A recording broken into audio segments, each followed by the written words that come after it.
నమస్కారం. మన ఆసక్తికరమైన విశ్లేషణకు స్వాగతం. ఈరోజు మనం the rudest book ever book by Shweta Gangwar by summary in Telugu in డీటెయిల్గా కవర్ చేయబోతున్నాం. సాధారణంగా సెల్ఫ్ హెల్ప్ పుస్తకాలు అంటే చాలా సాఫ్ట్గా పాజిటివ్గా ఉంటాయి కదా, కానీ ఈ పుస్తకం అలా కాదు. వాస్తవాలను మొహం మీద కొట్టినట్టు చాలా కఠినంగా చెబుతుంది. బహుశా అందుకేది అంత సెన్సేషన్ అయ్యిందేమో. ఇక్కడ అసలు పాయింట్ ఏమిటంటే, సాంప్రదాయ సెల్ఫ్ హెల్ప్ పుస్తకాలు నిజంగానే మనకు ఉపయోగపడుతున్నాయా?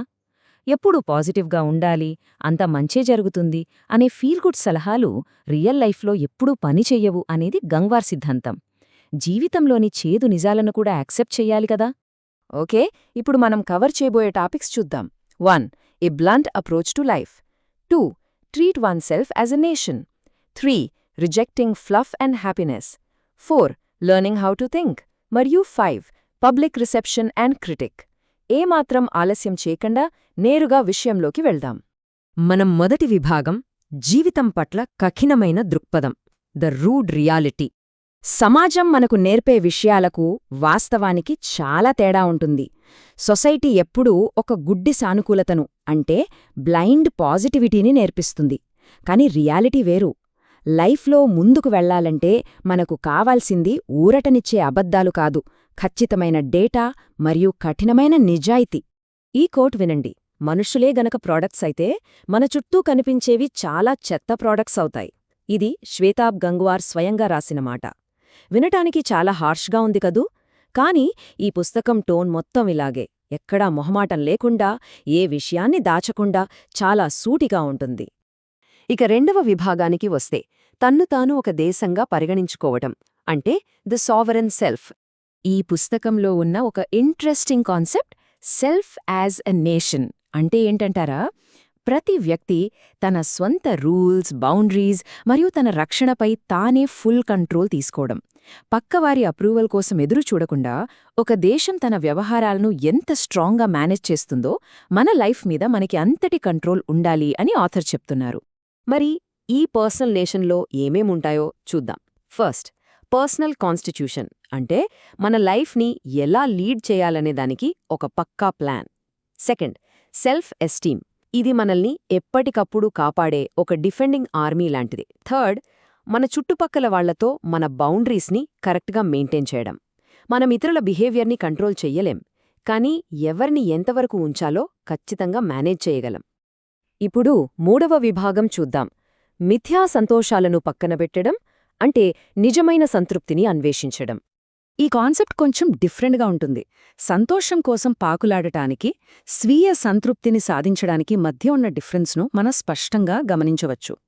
హ్యాపీనెస్ అనేది ఒక టెంపరరీ ఫీలింగ్, అది ఒక అడిక్షన్ లాంటిది, ఇంకా ఇంకా కావాలనిపిస్తుంది. కానీ సెల్ఫ్ సాటిస్ఫాక్షన్, అంటే స్వీయ సంతృప్తి అనేది పర్మనెంట్.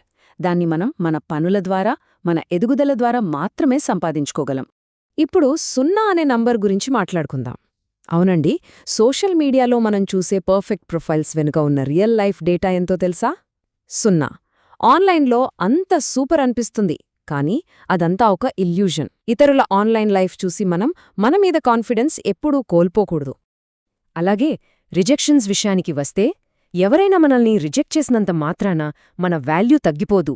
ఈ కాంపిటేటివ్ వరల్డ్లో రిజెక్షన్స్ అనేవి జస్ట్ నార్మల్ డేటా పాయింట్స్ మాత్రమే. రిజెక్ట్ అవ్వగానే డిప్రెస్ అవ్వడం లేదా విపరీతంగా మోటివేట్ అయిపోవడం రెండూ తప్పే అని ఈ పుస్తకం వాదన. ఎందుకంటే అలా రియాక్ట్ అవుతున్నామంటే మనం ఇతరుల అప్రూవల్ కోసం తెగ ఆరాటపడుతున్నామని అర్థం. నెక్స్ట్, మన 4వ విభాగం, ఎలా ఆలోచించాలో నేర్చుకోవడం, బ్రేకింగ్ ది ప్రోగ్రామింగ్. మనకు ఏది ఆలోచించాలో మాత్రమే నేర్పుతున్నారు, ఎలా ఆలోచించాలో నేర్పకపోవడమే అసలు సమస్య. ఈ కోట్ చూడండి, ఎంత పవర్ఫుల్గా ఉందో. మనకు ఎవరో చెప్పిన ఇన్ఫర్మేషన్ను బ్లైండ్గా ఫాలో అవడానికి, మన స్వంత బుద్ధిని వాడి ఆలోచించడానికి చాలా పెద్ద తేడా ఉందని ఈ పాయింట్ స్పష్టం చేస్తుంది. మెంటల్గా స్ట్రాంగ్ అవ్వాలంటే ఆథర్ చెప్పే ఈ స్టెప్స్ గమనిద్దాం. ఫస్ట్, ఏదైనా ప్రాబ్లం రాగానే దాన్ని అర్థం చేసుకోవడం. సెకండ్, వెంటనే గూగుల్ మీద పడిపోయి ఆన్సర్స్ వెతక్కుండా ఉండటం. థర్డ్, మన బ్రెయిన్కి పని చెప్పి స్వంతంగా సొల్యూషన్స్ ఆలోచించడం. ఏ చిన్న డౌట్ వచ్చినా ఇంటర్నెట్పై ఆధారపడకుండా ఒరిజినల్ థింకింగ్ డెవలప్ చేసుకోవడం చాలా క్రూషియల్. ఇక చివరగా 5వ విభాగం, ప్రజల స్పందనలు మరియు విమర్శలు. The polarising verdict. రేడర్ సెంటిమెంటును చూస్తే సగటు రేటింగ్ 5కు 3.9గా ఉంది. ఈ పుస్తకంపై 2 రకాల ఎక్స్ట్రీమ్ ఒపీనియన్స్ ఉన్నాయి. కొందరు ఇది చాలా ప్రాక్టికల్గా పాయింట్ టు పాయింట్ ఉన్నని పొగడ్తలతో ముంచెత్తారు. కానీ ఇంకొందరు ఈ ఆథర్ టోన్ చాలా ఆరగెంట్గా ఉందని తీవ్రంగా విమర్శించారు. కొందరు న్యూట్రల్గా కూడా ఉన్నారు. మన టార్గెట్ ఏంటంటే ఈ 2 వైపుల వాదనలను న్యూట్రల్గా అబ్జర్వ్ చేయడమే. పబ్లిక్ ఫోరమ్స్లో వచ్చిన ఫీడ్బ్యాక్ని డీటెయిల్గా చూద్దాం. పాజిటివ్ సైడ్ చూస్తే బిగినర్స్కు ఇది బెస్ట్ బుక్ అని, ఎక్స్ట్రా సోది లేకుండా స్ట్రేట్ పాయింట్కొస్తుందని అంటున్నారు. ఇక నెగటివ్ సైడ్ చూస్తే ఒకే పాయింట్ని రిపీట్ చేస్తున్నారని, ఈ అడ్వైస్ అంతా కేవలం 20 ఏళ్ల లోపు వాళ్లకు మాత్రమే సెట్ అవుతుందని కొందరి అభిప్రాయం. సో ఇలా పాజిటివ్ అండ్ నెగటివ్ రెస్పాన్సెస్ 2 గట్టిగానే ఉన్నాయి. ఈ విశ్లేషణను ముగించే ముందు ఒక్కసారి ఆలోచించండి. మన లైఫ్ని మన స్వంత లాజిక్తో నడిపిస్తున్నామా, లేక పక్కవాళ్ల అప్రూవల్ కోసం ఒక ఫేక్ క్యారెక్టర్ని ప్లే చేస్తున్నామా? ఈ థాట్ మనల్ని మనం క్వశ్చన్ చేసుకోవడానికి హెల్ప్ అవుతుందని ఆశిస్తున్నాం. ఈ రోజుకిటింతే. మళ్ళీ ఇంకో సరికొత్త విశ్లేషణతో కలుద్దాం.